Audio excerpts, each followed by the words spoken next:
All right, remember, this is a long one.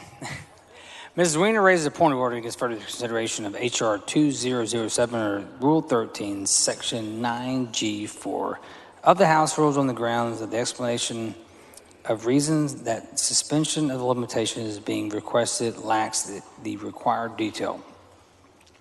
Section 13 of the resolution suspends the limitation on the conferees to permit the addition of proposed Section 5.07, amending Section 86.002 of the Election Code.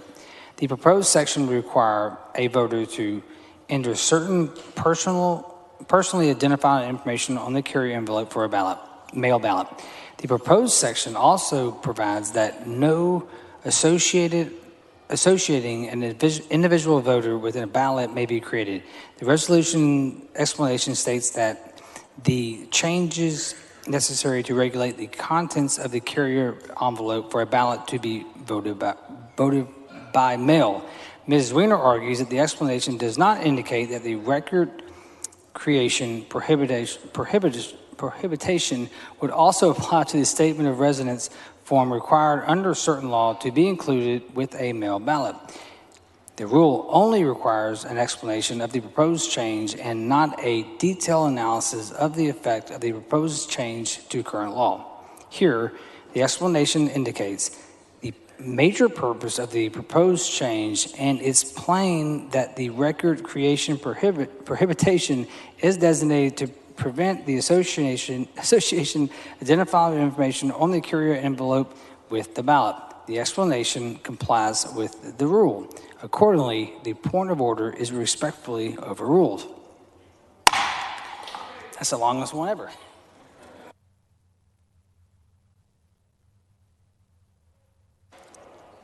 The chair recommends Mr. Clardy to close on the resolution. Thank you, Mr. Speaker and members. Mr. Speaker, will the gentleman now yield for some questions?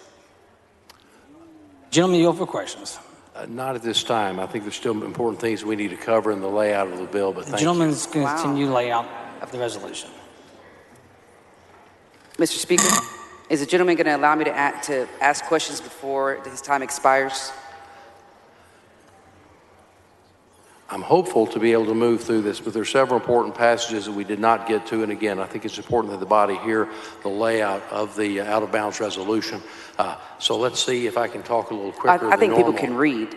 I mean, I think it's important that I'm allowed to ask a few questions. I mean, it's that's maybe fair to 5 say, questions. but with all due respect, the members of this body can read as well. Allow me an opportunity to ask you some questions. The gentleman does not yield at this time. Mr. Clardy, please explain the resolution.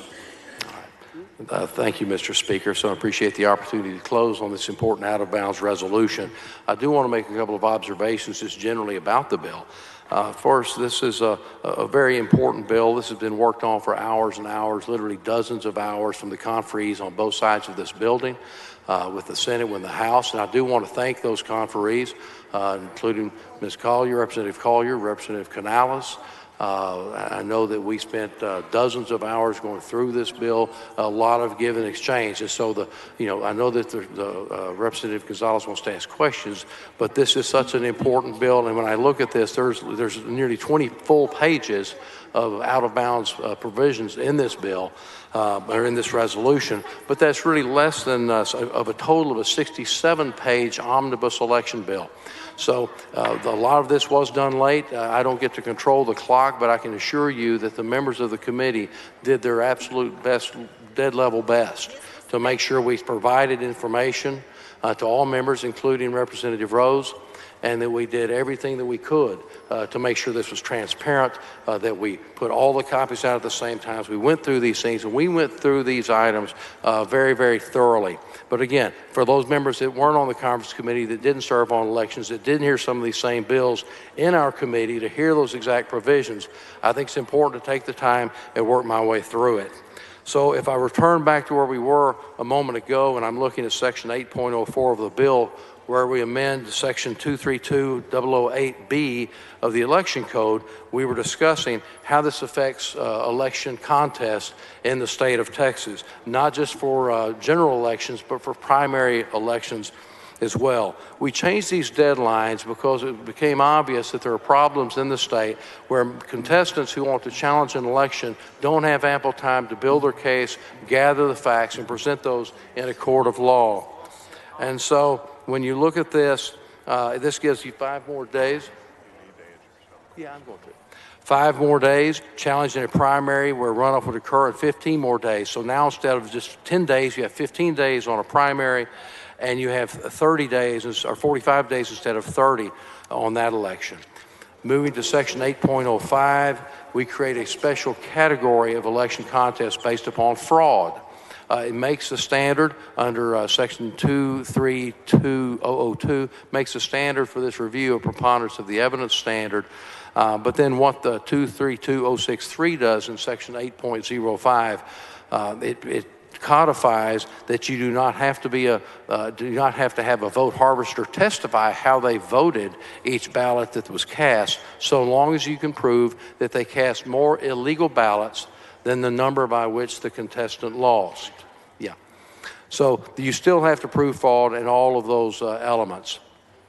Now if we move to Section 8.06, this is something that was discussed to be codified in HB 6, but it didn't make it onto the floor, but it is here, the conference report. What it does is in the election code, the writs go to the Court of Criminal Appeals as opposed to those that go to the Supreme Court of Texas. And then moving towards the end of those matters that are out of bound, in Section 8.09 of the bill, it cleans up the expedited docketing for election procedures.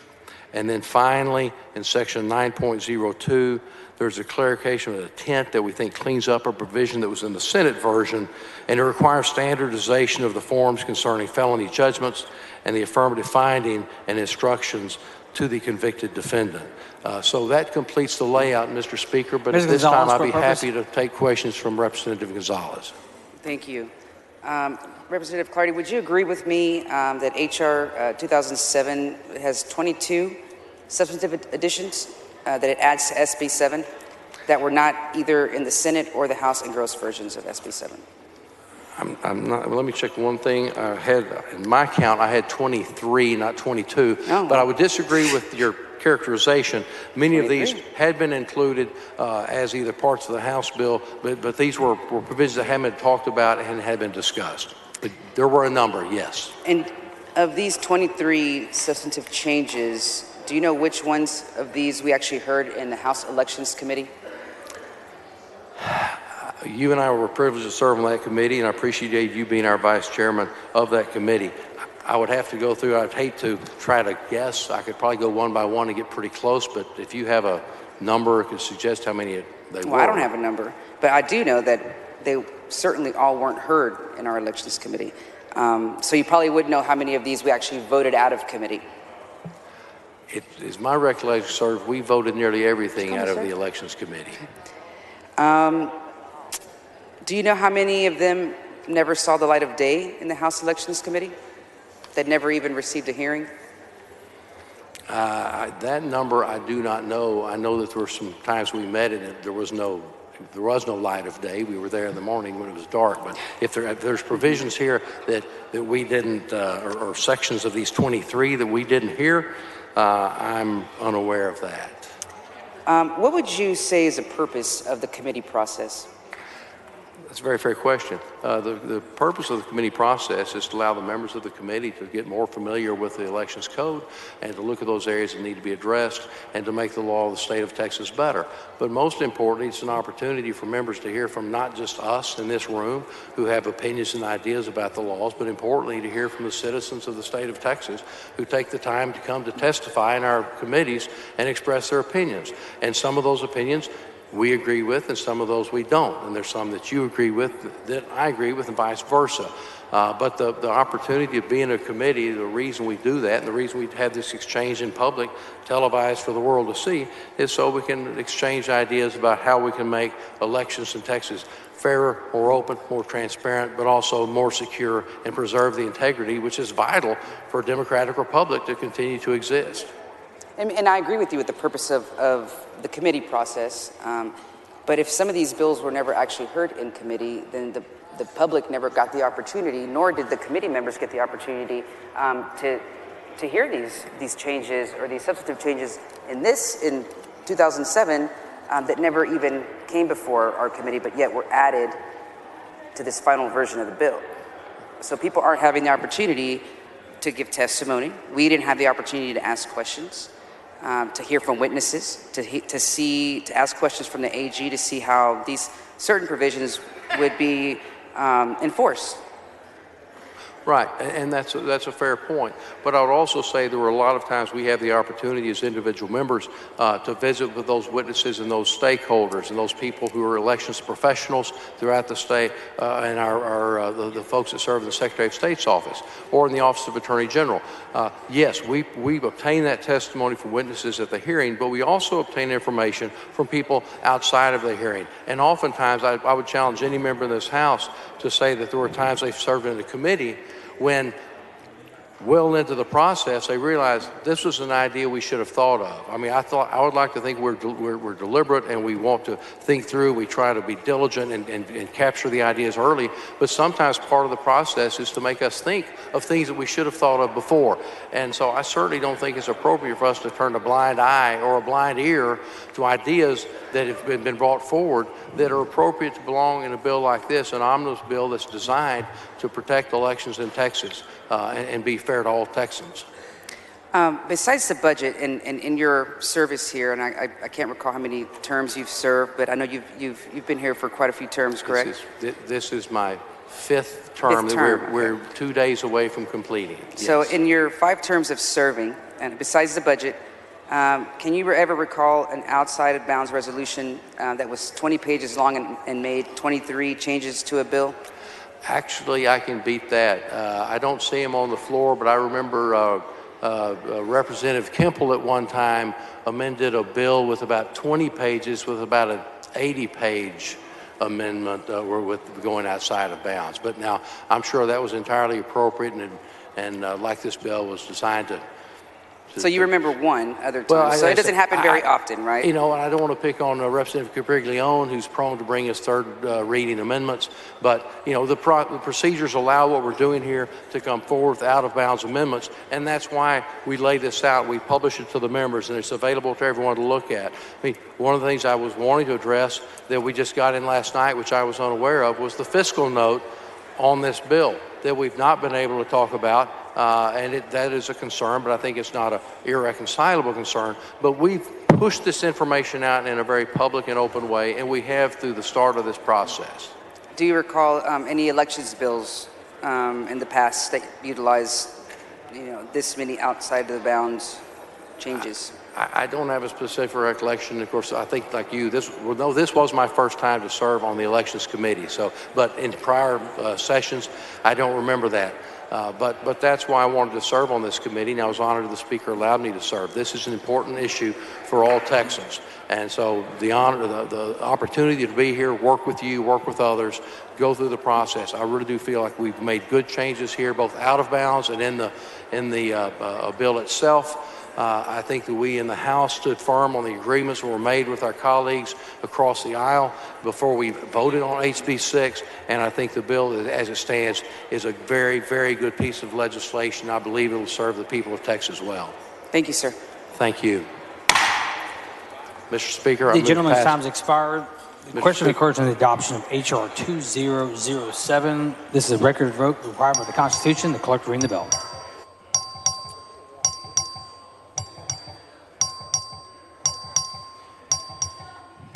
Have all members voted?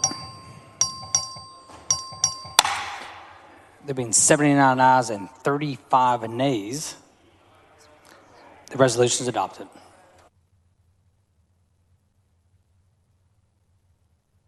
Is Mr. Kane on the floor of the House?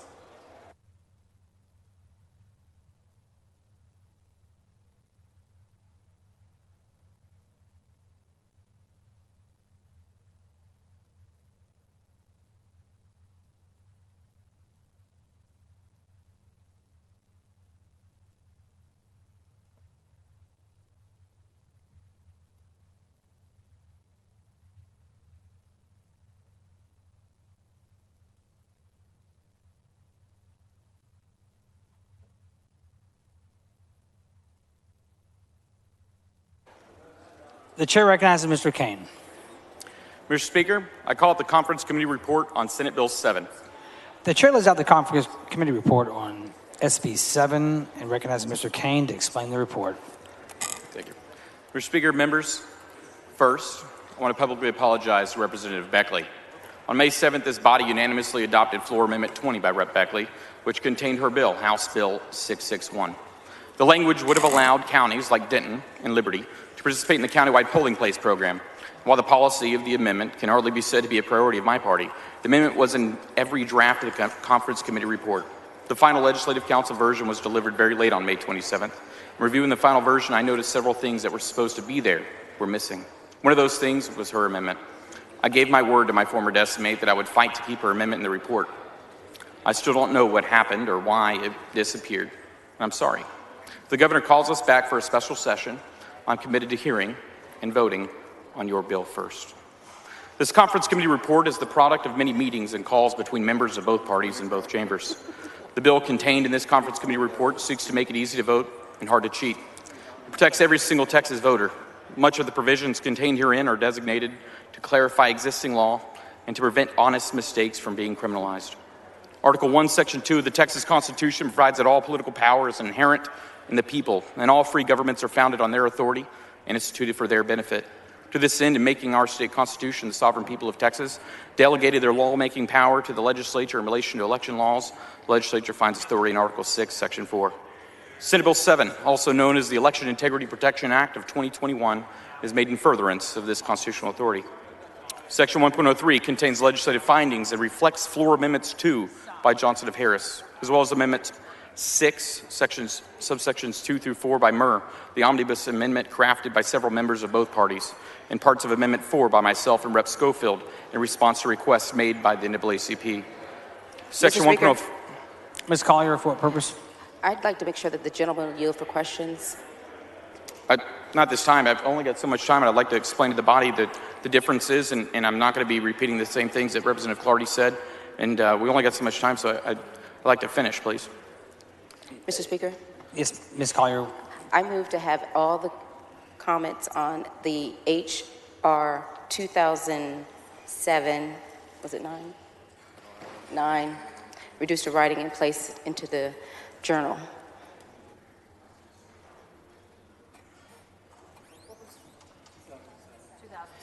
Ms. Collier, 2007?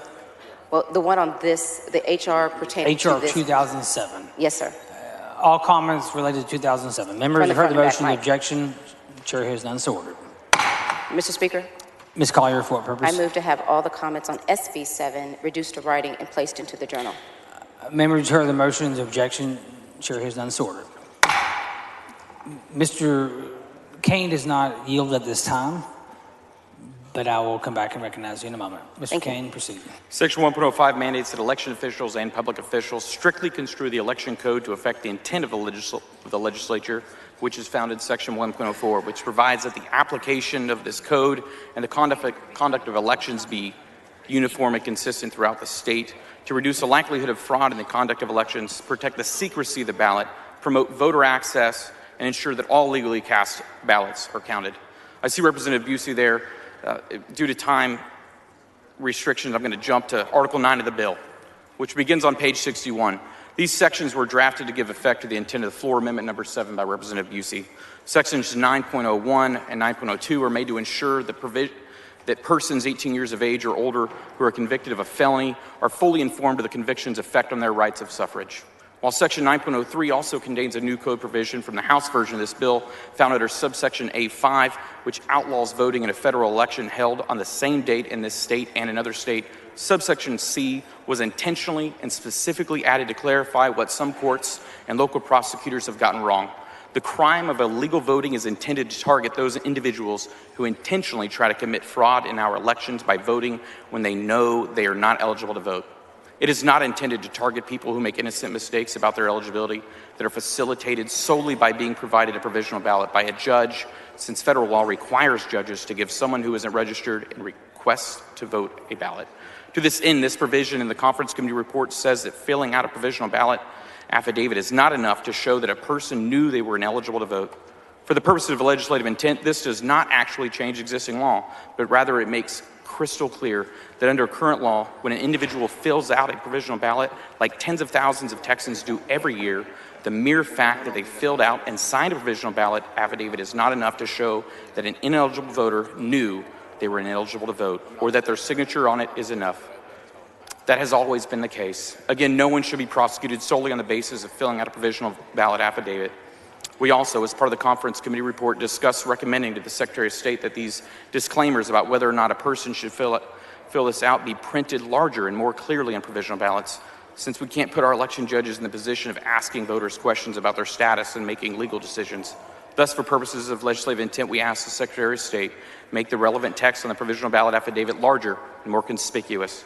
In total, these provisions strike a balance between allowing the prosecution of people that intentionally vote illegally, while ensuring that people who in good faith cast a provisional ballot but turn out to be mistaken cannot and should not be prosecuted. Such a prosecution, should one occur in the future or have occurred in the past, would, in my opinion, be a grave error. Thus, in reliance on the majority Van Dyke opinion issued by the Court of Criminal Appeals, I know the members of the conference committee believe this applies to all cases that have not yet had a final order. Again, it is our intent to make that clear for everyone.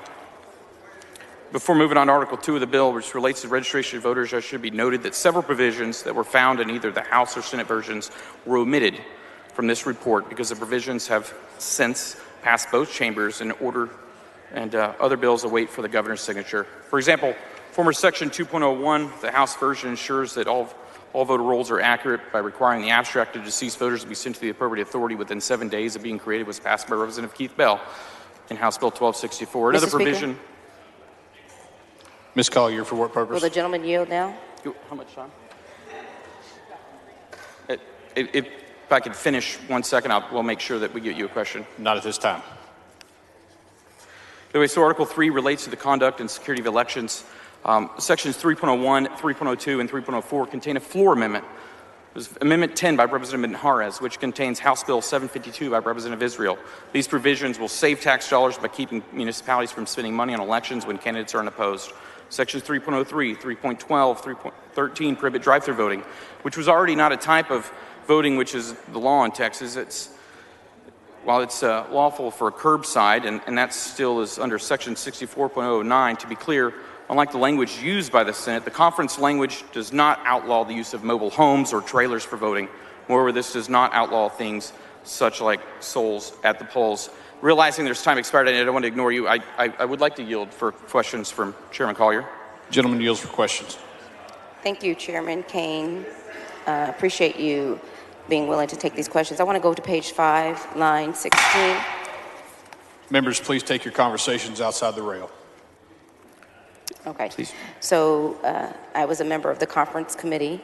What page, ma'am? And I'm on page 5, line 16 of the legislative draft ending in 396. Is that the one that you have? Yes, ma'am. Page 5, line 19. Okay. So I know that we didn't have as much interaction on the conference committee because there were times where I met with Representative Clardy and your lawyer, Elizabeth Bingham or Alvarez, I think that's her name. Yes. And then I met with Jatan, and then sometimes I met with you. But I want to be able to make sure that we clear up some questions about the provisions and then also establish the intent, the legislative intent in these provisions. So if you go to page 5, line 16, you talk about enforcement of voter roll maintenance. So this is requiring the Secretary of State to take a proactive step to ensure that the voter rolls match those who are eligible to vote. Is that correct? I believe that's the intent. Yes, ma'am. Okay, so how would they do that? What does that look like? Well, the bill shows us that, and depending on what part of the code requires certain registrars to do acts, that's exactly what they'll be looking at. For example, a provision we just went over that requires them to report things to the Secretary of State within 7 days regarding the registry of deceased voters. This would ensure that they did exactly what the Secretary of State told them to do. So that means that the registrar would report to the Secretary of State?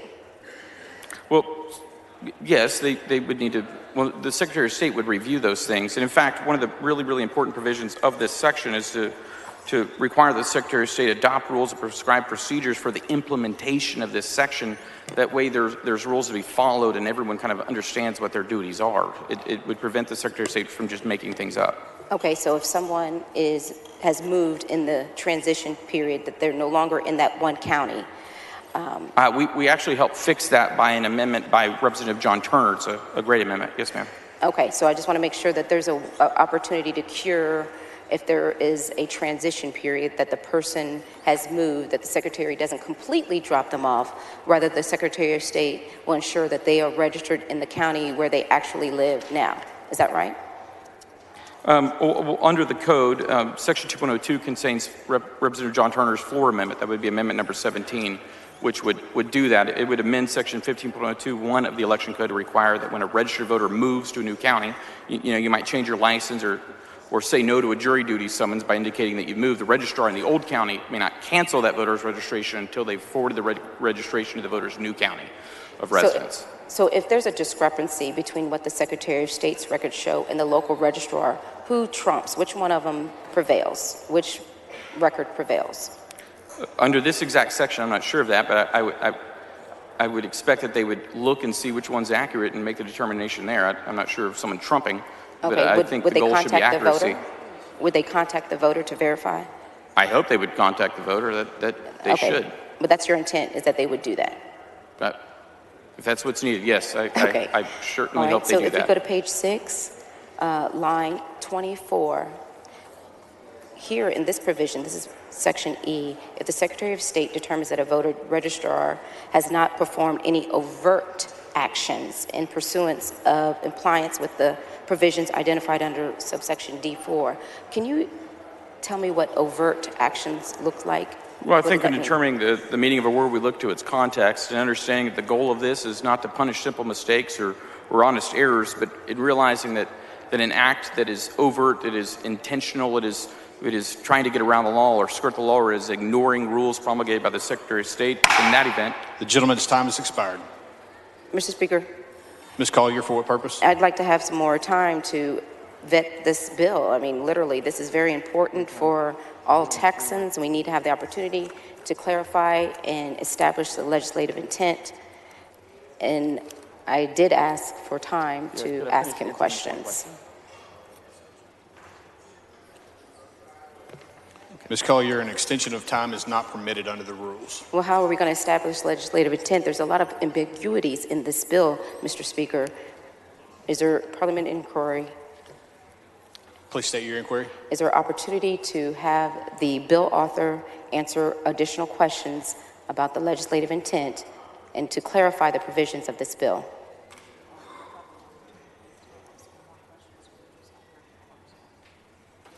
Ms. Collier, you will have an opportunity to ask him more questions when he's up here to close on the bill. Mr. Speaker.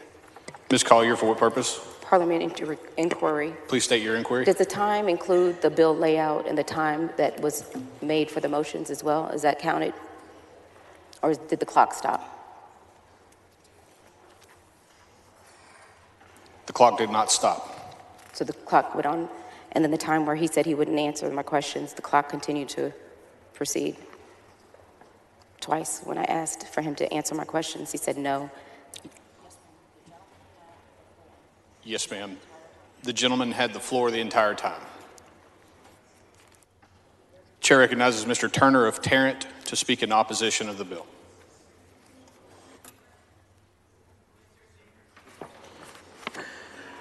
Ms. Beckley, for what purpose? Thank you, Risco, but I would like to raise a point of order against further consideration of the conference committee report under Rule 13, Section 9A2 and F on grounds that the conferencees have exceeded their authority by omitting text which is not in disagreement. Please bring your point of order down front.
Ms. Beckley raises a point of order against further consideration of the Conference Committee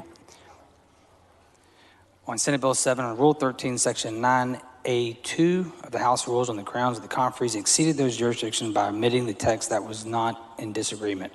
Ms. Beckley points to the text of the engrossed Senate bill and House Floor Amendment Number 14 that would enact Section 86.015 Election Code related to the electronic tracking of mail ballots in substantially similar language.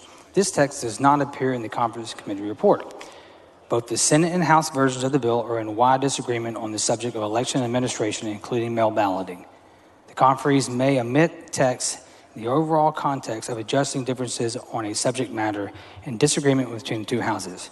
Here, the chair determines that the Conference Committee acted within their jurisdiction in resolving differences on the subject of mail balloting. Accordingly, the point of order is respectfully overruled.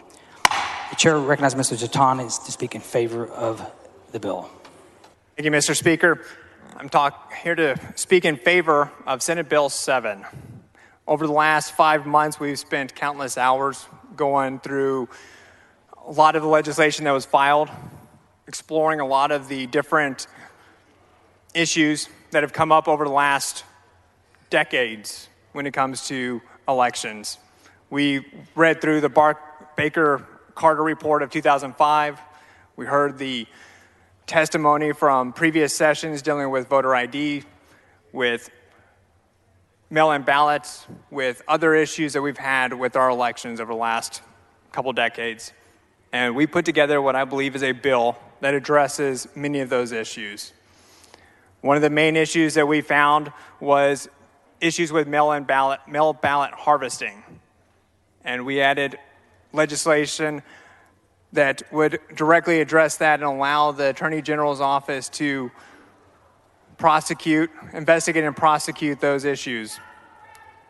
We also looked at issues dealing with voter assistance fraud, which is a prevalent issue that targets especially those minority communities and communities where people are taken advantage of. And we we made sure that there was legislation in there to crack down on that, to make sure that we identified those people that were abusing the rights, stealing the votes away from individuals, to make sure that their votes counted. We also made sure to address issues dealing with the mail-in ballots when it's turned into ballot harvesting or to ballot boards and signature verification committee, to make sure that we're protecting those ballots that come back or that their signatures may not match completely, to make sure that there's a driver's license number or last four of the social security number to also help to identify and ensure that those ballots are counted if those signatures don't match. In addition to that, we made sure that the DPS signatures that are shared with the Secretary of State's office is sent down to the counties, and that the ballot boards and the signature verification committees had more signatures to verify those mail-in ballots. This helps to ensure that those mail-in ballots, with both the application and the ballots, come from who they say they are. It protects people's votes. In addition to that, we made sure that we've included statutes dealing with the equipment that we use in our in our polling locations.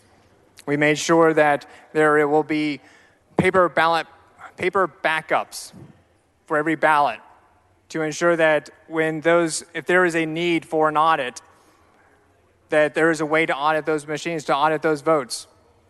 So the electronic system tallies up those votes, and then you have a paper ballot backup to make sure you have, as a voter, would have the opportunity to look at that ballot, ensure that's who you want to vote for, and turn it into the machine.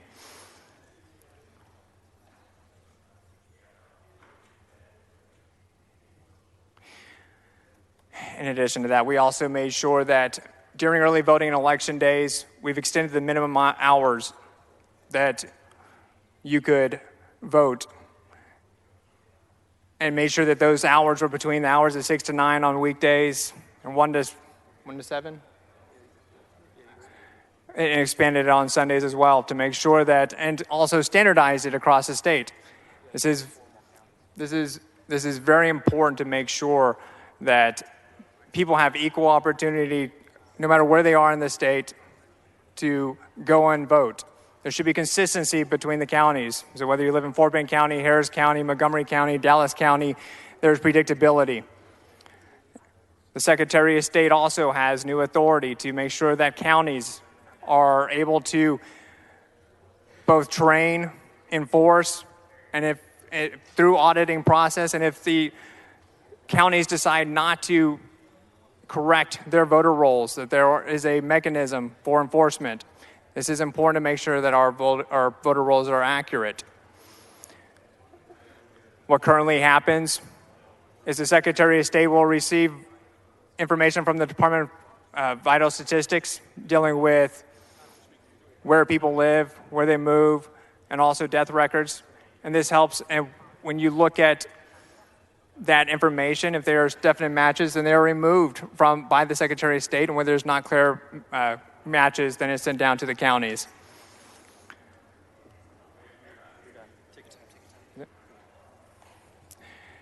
This enforcement mechanism is important to ensuring that we have an opportunity to make sure our voter rolls are accurate and up to date.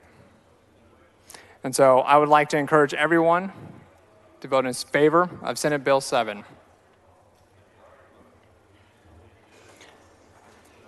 Thank you.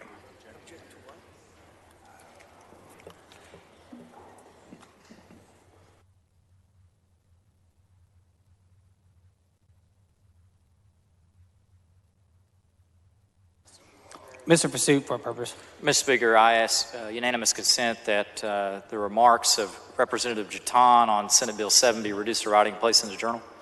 Members, you heard the motion. The objection, chair hears none, so ordered.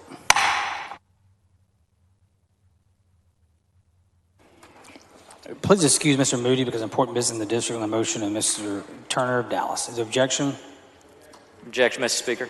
Please bring the objection down front.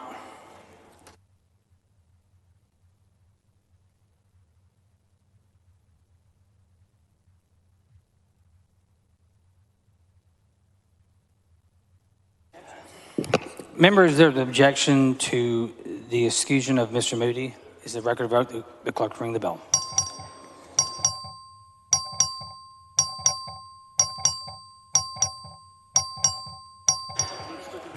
Mr. Landgraf has asked for strict enforcement. Please vote from your desk, members. You cannot vote from the dais.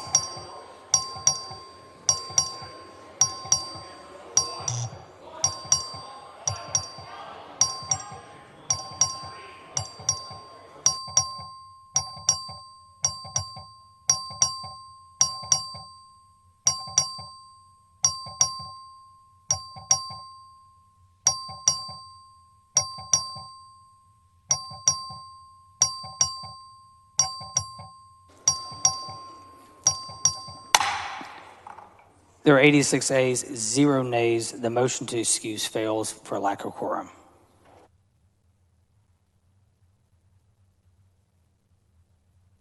Speaker. Mr. Tindall, for a purpose. Parliamentary inquiry. Please state your inquiry. We take an oath at the beginning of session, and we collect per diem per day to be here on the House floor to do our job on behalf of almost 30 million Texans. Am I seeing that we don't have a quorum? And essentially, it looks to me like the Democrats left the House floor and they're neglecting their duty that they swore an oath to do. Mr. Tinderholt, that's not a proper parliamentary inquiry. Not every person left the floor is part of a party or not. Thank you, Mr. Speaker.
House.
Mr. Guerin, for what purpose? Mr. Speaker, I'd raise a point of order of no quorum as reflected on the last roll call. Please bring your point of order down front.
Mr. Guerin makes a point of order that a quorum is not present. Based on the tally sheet furnished by the voting clerk, a quorum is apparently not present.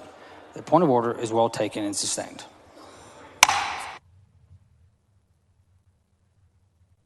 Mr. Guerin moves the House adjourned at 10 a.m. tomorrow. His objection, chair hears none, so ordered.